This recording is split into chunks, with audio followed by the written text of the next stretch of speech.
This thing is running out of control, he said. Every rich liberal in the Western world is into it. They run 10 miles a day. It's a goddamn religion. Do you run? I asked. He laughed. Hell yes, I run, but never with empty hands. We're criminals, Doc. We're not like these people, and I think we're too old to learn. But we are professionals, I said, and we're here to cover the race. Fuck the race, he said. We'll cover it from Wilbur's front yard, get drunk, and gamble heavily on the football games. John Wilbur, a pulling guard on the Washington Redskins team that went to the Super Bowl in 1973, was another old friend from the white-knuckled days of yesteryear, who had finally settled down enough to pass for a respectable businessman in Honolulu. His house on Kahala Drive in the high-rent section was situated right on the course for this race, about 2 miles from the finish line. It would be a perfect headquarters for our coverage, Skinner explained.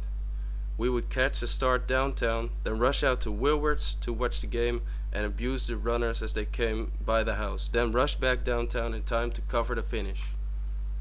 Good planning, I said. This looks like my kind of story. Not really, he said.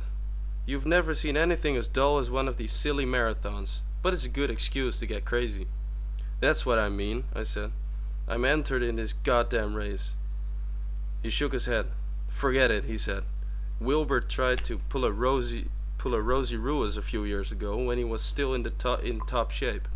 He jumped into the race about a half mile ahead of everybody at the 24-mile mark, and took off like a bastard for the finish line, running at what he figured was the normal 880 speed.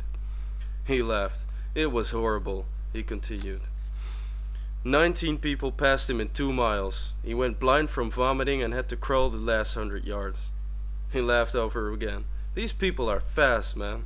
They ran right over him. Well, I said, so much for that. I didn't want to enter this goddamn thing anyway. It was Wilbur's idea. That figures, he said. You want to be careful out here. Even your best friends will lie to you. They can't help themselves. We found Ralph slumped at a bar in the Ho-Ho Lounge, cursing the rain and the surf and the heat and everything else in Honolulu. He had waded out from the beach for a bit of the fine snorkeling that Wilbur has told us about. But before he could even get his head in the water, a wave lifted him up and slammed him savagely into the coral head, ripping a hole in his back and crushing a disc in his spine. Skinner tried to cheer him up with a few local horror stories, but Ralph would have none of it. His mood was ugly, and it became even uglier when Skinner demanded cocaine.